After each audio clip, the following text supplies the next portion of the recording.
Good morning and welcome to Be Yourself to Free Yourself. My name is G. Brian Benson, and you're watching us on the Awake TV network.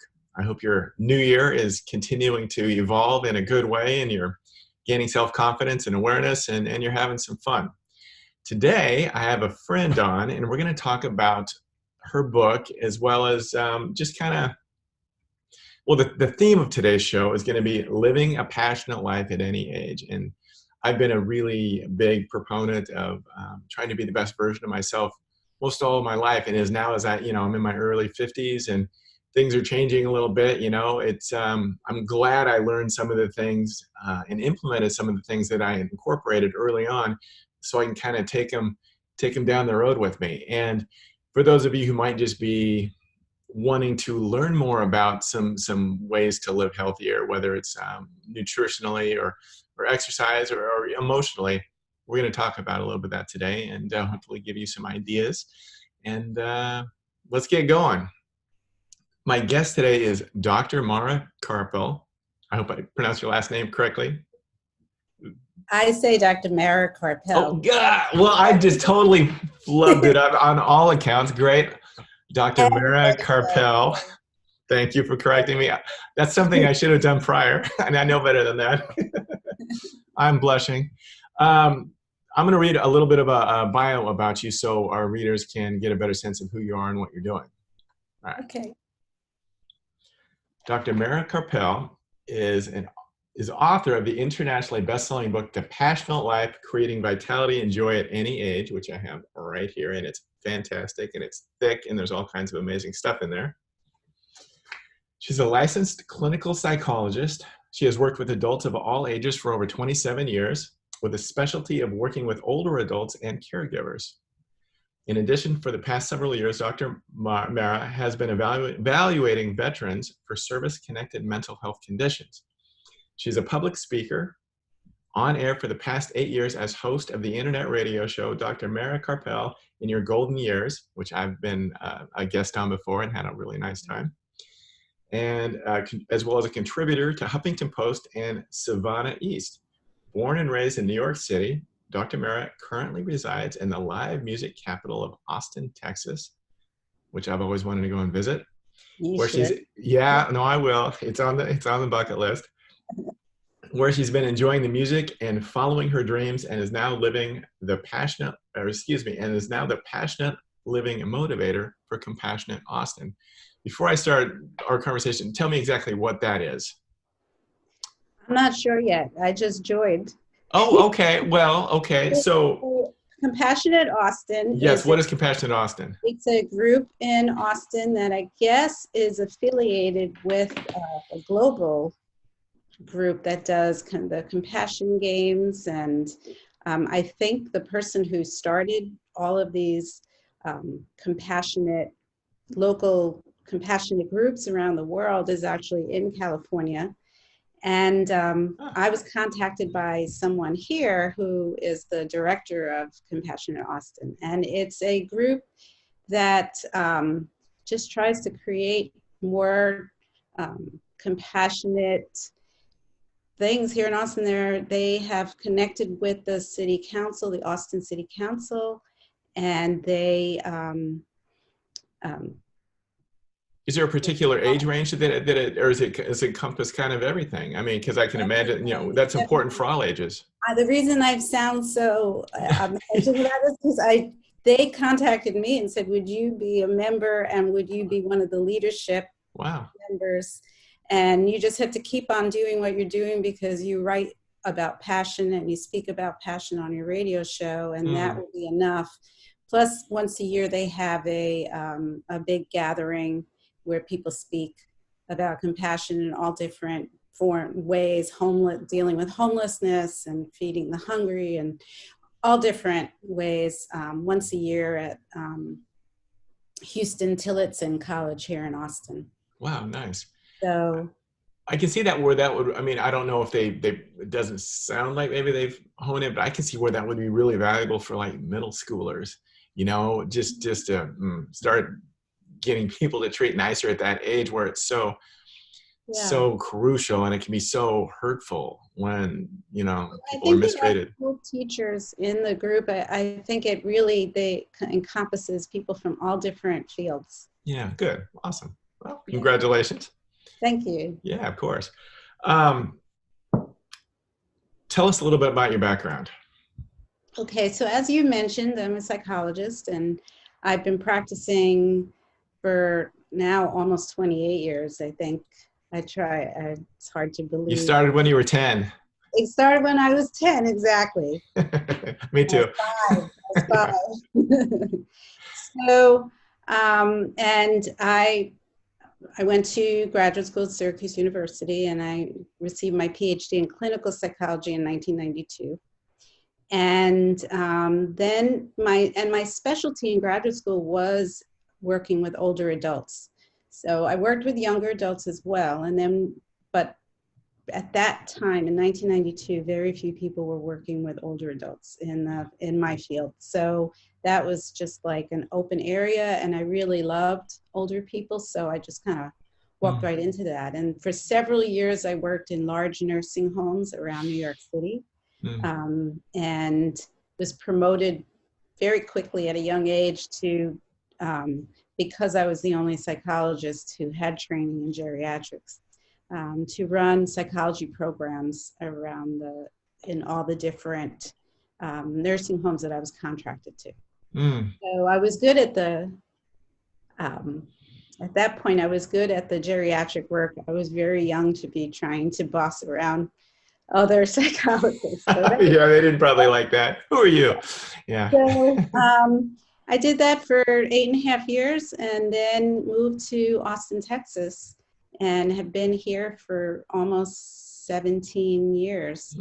And I started my own business going into nursing homes. They're much smaller here, so I could just go in as one person, and assisted living and independent living. And then I opened a private practice in South Texas in the Rio Grande Valley for several years, because that's a really high need area and very few professionals, very few psychologists are there.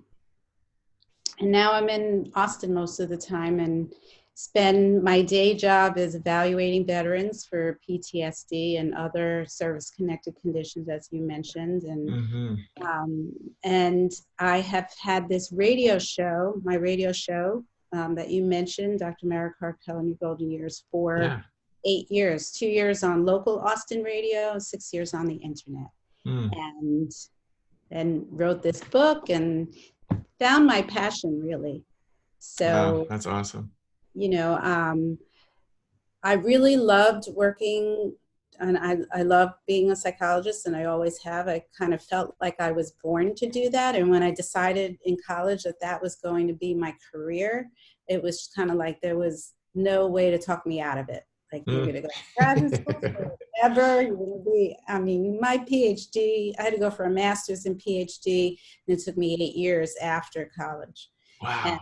And, you know, but nobody could talk me out of it. And believe me, people did try to talk me out of it. But then once I started doing it, I felt like something was kind of missing from my life, even though I was actually had the career where I was doing what I had dreamt of doing. I felt like something was missing. And Naomi Levy, who wrote the book Einstein and the Rabbi, who's also out in LA, she talks about it as your soul's whispers.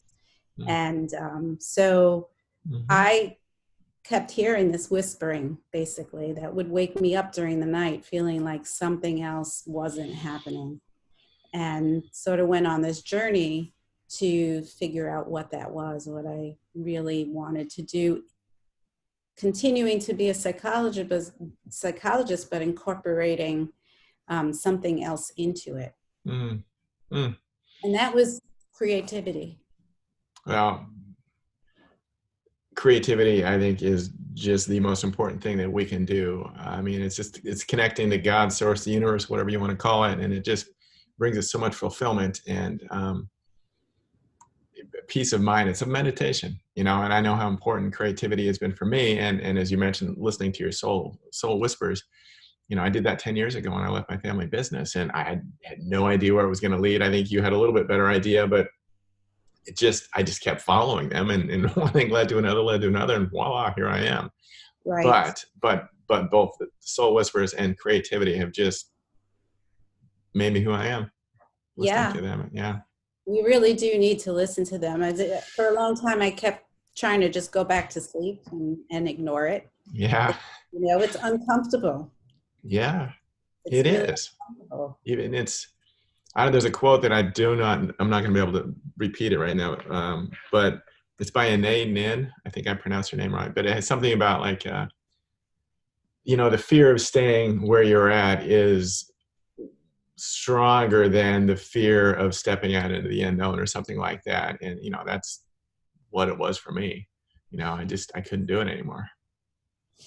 Well, I think for some people it's the opposite, and that's why they end up staying where they are and never really pursuing their. And then they're regretful, and then they're unhappy, and we don't want that. Exactly. Yeah. Tell me a little bit more about working with the veterans. That's got to be interesting, and it's got to be heartbreaking. And, you know, I mean, I'm sure there's a lot of military in Texas, obviously. You know, there's so many bases there, I think. And yeah, I think Texas has the highest amount of veterans. Of course, it's a huge state, so there's also more opportunity for that, but sure. It has the largest number of veterans in the state. It's difficult and it's rewarding. So, you know, I hear things that I just can't, couldn't even imagine. But at this point now, when people talk about it, after a while, you start to say, oh yeah, I've heard this story before, which unfortunately, there's a lot of trauma. And, my job really isn't to treat it. It's to just evaluate it. But I always... You want to help them though, I'm sure. Yeah, I always feel like I want to give them something. And so I do know of types of treatments that have been found to work. And there are places in Austin that do that. EMDR is one of them. And that's eye movement desensitization and reprocessing, which has been found to be really powerful for PTSD. And they're not part of the VA, but they have a grant. This place that I send people to, they have a grant from the Veterans Commission. So I've never been there, and they don't know me, but they must wonder why all of a sudden their business is booming. Well, no, that's good. I mean, it's, I don't know. I mean, you hear in the news a variety of different things, but I mean, it's just information about PTSD has been out there for some time, but I think it's still kind of really evolving, right? And then there's so many people, and it's just like they need to try to do all they can to get a handle on it, because there's a lot of people suffering. Yeah, I think the VAs are really overwhelmed. Yeah. They don't really have some VAs are really great and they have a lot of mental health care, and a lot of the VAs don't. And I have heard, I've worked in different regions around Texas, so I hear about the good VAs and the ones that may be good for medical care, but not so much for mental health. And, a lot of the psychologists are not really trained in combat PTSD or multiple trauma PTSD, even if they've had training with PTSD of some sort. When I was in my practice, it would usually be like one trauma, like a car accident, right? But when you're talking about combat vets, you're talking about multiple traumas that are constantly going on. Yeah. Wow. And unfortunately, a lot of military sexual trauma. I see, being one of the few females in this region, I get most of those. Oh gosh, okay. And they can only see a female psychologist, so I see a lot of those. What do you do for yourself to keep yourself in balance and emotionally healthy after, working with so many people that are struggling? Well, that's why following this path of the passionate life has been really my North Star. Yeah. So having my radio show every week, interviewing experts like yourself and people who are following their passion, um, I have found that to be my passion, being able to ask questions of people that I've read their book, and now I get to ask them who expects to be able to ask the author Right. questions, right? Right. So planning for that during the week, and writing. I found really when I started writing this book, and about 6 months into writing the book, my dad died, and that was sort of a shock. He was older, but he was well, but he just had a bad fall, and it changed the book. When I finally got back to it, after taking a break, I found that my writing was much more authentic and much more raw. But it became my therapy, and writing the blogs became my therapy, because I had this intention whenever I wrote something, whenever I wrote a chapter or a blog, that I was going to write myself out of a dark place. I was going to bring my readers who might be going through a dark place into the light, into something that's going to help them. And I may not know what that is when I started writing, because I'm in a dark place. But having that intention that this was not just for me, but it was for anybody who reads this, really kind of pulled me out of that negative place, and I was able to now start feeling better and helping myself. So writing is really really powerful for me. And also, we talked about creativity, so I've been drawing again, which when I was in graduate school, I gave up everything because I was just so busy. And when I first started working, I forgot that I really like to draw, and I play the flute, and I gave all that up. So I started doing that, and I try to stay more consistent with exercising and eating right. I changed my whole diet so that it's mostly plant-based, and all of that really helps. And also meditation, finding time to, I'm not always good at that. And then I have to remind myself, you need to just, it's important. yeah, you need to turn off your mind and, take care of yourself. No, that's awesome. I agree with you. Now, I always like to ask, you kind of did it for me, but I always like to ask my guests, authors, what they learned personally while writing their book. And so, it sounds like it was very, very healing for you. And I always find it so important to just get stuff out of our head kind of on a paper. It just kind of makes room for the healing to start, or for just a little more clarity and less junk floating around. Yeah. And when I was writing, I felt like I was actually, I felt like my readers were right there with me when I was writing. So I was having a conversation with them, and I felt a huge responsibility when I did that, it couldn't just be all negative and make people just feel more depressed when they read it. Right. Yeah. Well, in a lot of ways, I think it feels so good to share. You're sharing. And so that's healing in and of itself too. Right. Yeah. Awesome. Yeah. I'm going to take a half a step back. You talked about now you work with caregivers as well. And I think that's really awesome, because those people are the angels of the earth. Right. Well, in my work with at the nursing homes, I did a lot of that. I don't do that as much because I'm so busy with the veterans right now. But that was, I try to bring that onto the radio show, at least. I can help people in that way and write blogs about it. Caregivers really have a very high, much higher percentage of illness and mental health issues, depression and anxiety, because there's so much giving of themselves aside from worrying and all of that, but they forget their own needs. And I could speak about that personally. You know, my mom is turning 91 and she lives halfway across the country, but I'm back and forth a lot.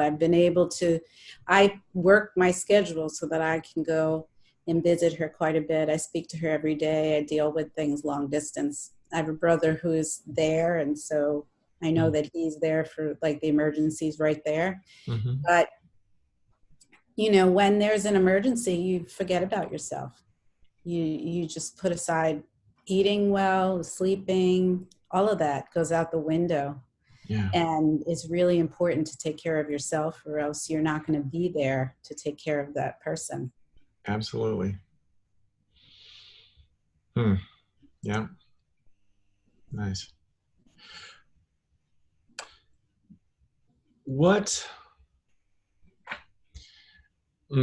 So when you're working with some of the elderly and what, I don't know, I mean, I'm sure, what are some of the, I don't know, mistakes isn't the right word, but what are some of the things that you see where they could use some improvement? Does that make sense? You know, I mean, whether it's maybe just like, oh gosh, just the way that they're thinking, I don't know, you know, I mean, just, I mean, is it sometimes hard to teach an old dog new tricks? Well, I think that there's a lot, you know, there isn't that much different about working with an older person as a younger person. Yeah. People get stuck in their ways of thinking even at a young age. Yeah. With 30-year-olds who could not believe that how they were feeling had to do with what they were telling themselves. They just looked at me like I had 3 heads when I said that. So there is that ability to get stuck at a much younger age. Yeah. I think with older people, I found that a lot of older people give up and feel like they have no more purpose in life, especially if they're not physically able to do things that they used to be able to do. Mm-hmm. And so again, and this was one of the driving forces in writing this book, The Passionate Life, is that I found that there's a common theme that runs through older adults who were in the nursing home. Maybe even I've worked with people who were like 100 years old, right?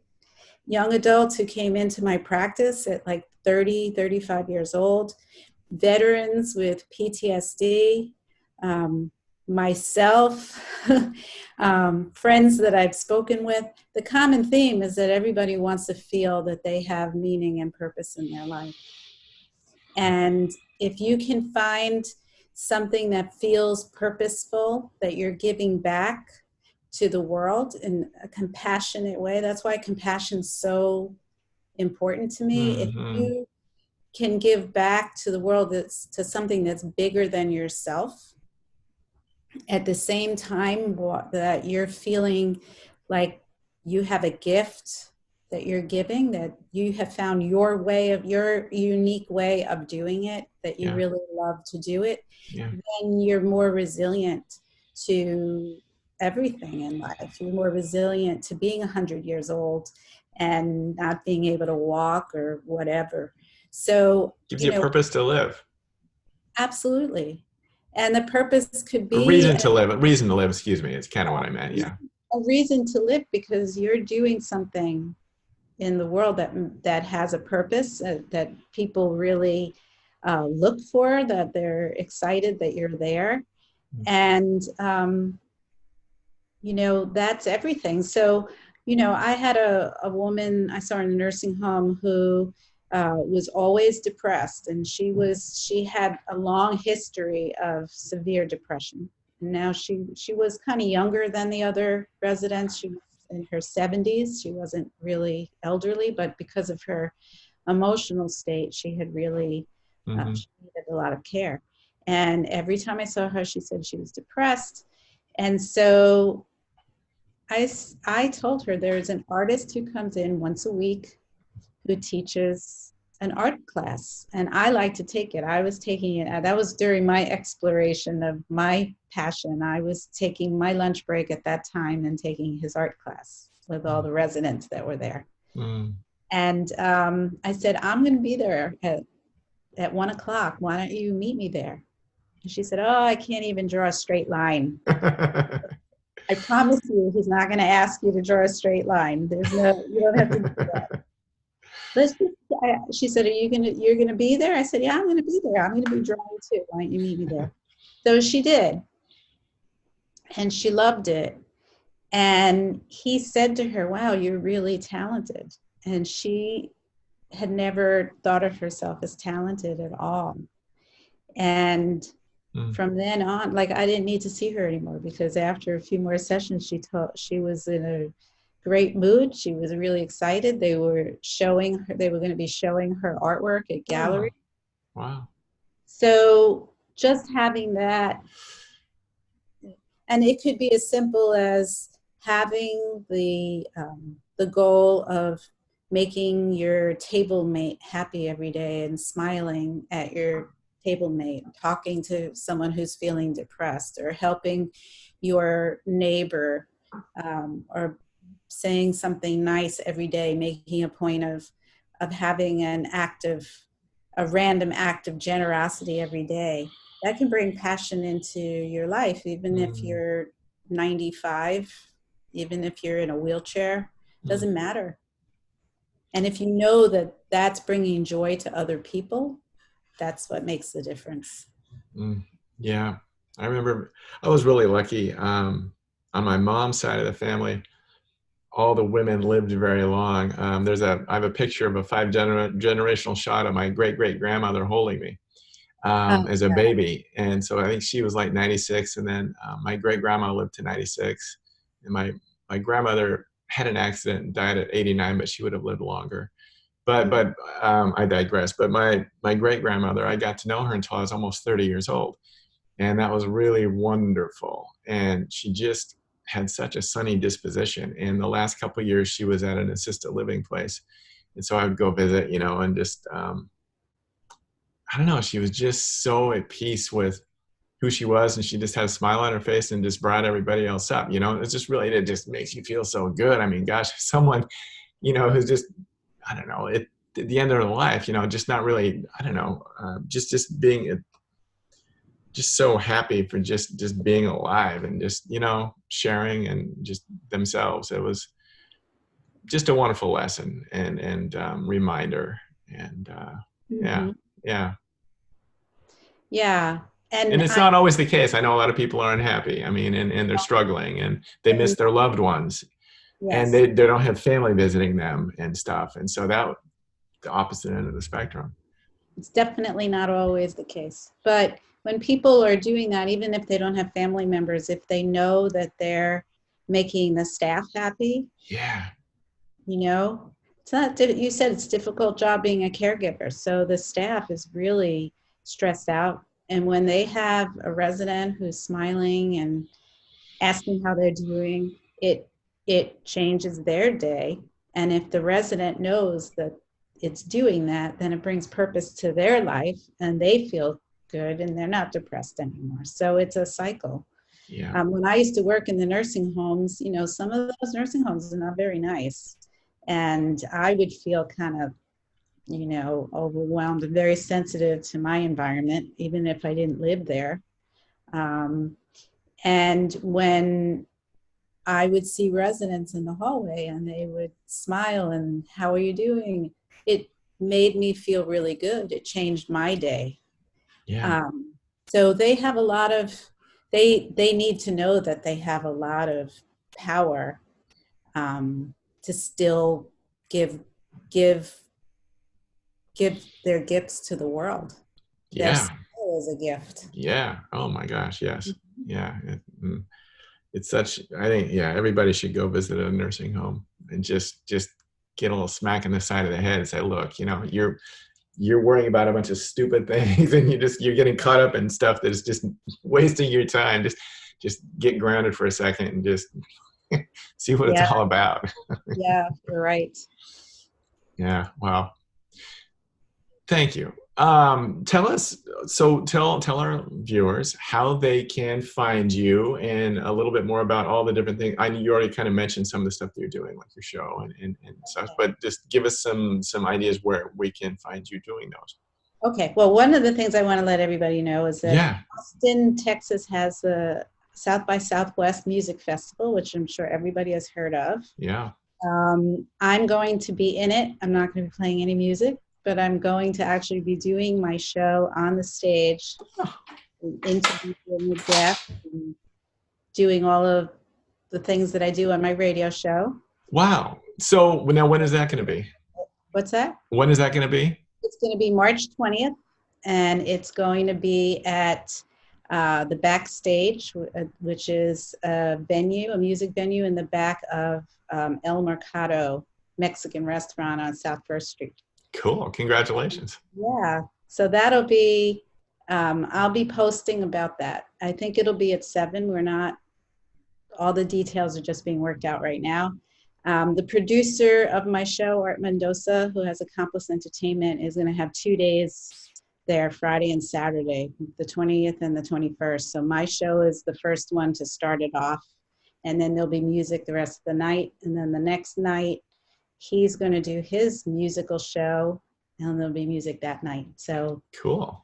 So people can find out about that by going to my website. I'll be posting the information as I have it, but also a great place for future events like that would be my Facebook page, which is Dr. Mara Karpel, Your Golden Years. Dr. Mara Karpel, Your Golden Years. And your website is, I have it written down here, but drmarakarpel.com, drmarakarpel.com. So all of my shows for the past 6 years since we've been on Blog Talk. So mine would be on there too. Yay. All right. Yes, it'll be there. Definitely. First 2 years we were on local Austin radio, so I don't have the podcast for those. But the past 6 years since we've been on Blog Talk Radio, all the podcasts are there. People can listen to it live on live stream at 5 p.m. on Sundays on my website, drmarakarpel.com, and also at blogtalkradio.com/yourgoldenyears. Awesome. And they can read my blogs on my website. They can watch some videos that we've done on my website, find out about my book. They can purchase the book on my website, also on Amazon and on Barnes & Noble on their website. Awesome. We have some great guests coming up this year, and hopefully you will be back on the show. I will, absolutely. After I kind of get through my little experience that, actually I've talked about it, but yes, after I work my way through my current situation, I will be there. Absolutely. We'd love to have you back. Yeah. It was great the last time that you were on. Thank you. And, I have more blogs coming out, and I'm working on a course, an online course. I promised it last year, but I wasn't able to get it done. It was so much just launching the book. Oh, you're busy. Yeah. So now I've decided I'm going to start working on that and a few other things. So all of that's on my Facebook page when it comes out, and my website, and also I'm on Instagram, which is just my name, Mara Karpel. Okay, awesome. Mm-hmm. Thank you for doing what you do, because I know you help a lot of people in a lot of different ways and avenues and lifestyles. You know what I mean? That's the best way. Yeah, I could say that better, but you know what I mean. Well, I found my passion, so that's my passion, right? That's awesome. Yeah. And thank you so much for having me on this program. My pleasure. Yeah, for doing what you do, spreading joy. I'm doing my best. Thank you. Yeah, we got to try, right? Absolutely. Yeah. So I will always try. Mm-hmm. Yeah. Thank you. All right. So so thank you everybody for viewing and watching. I appreciate you, and you can find me again at gbrianbenson.com and learn about some of my books, and there's some videos and short films and all kinds of cool stuff on there. But appreciate you. And until next week, thank you. Bye-bye. Bye-bye.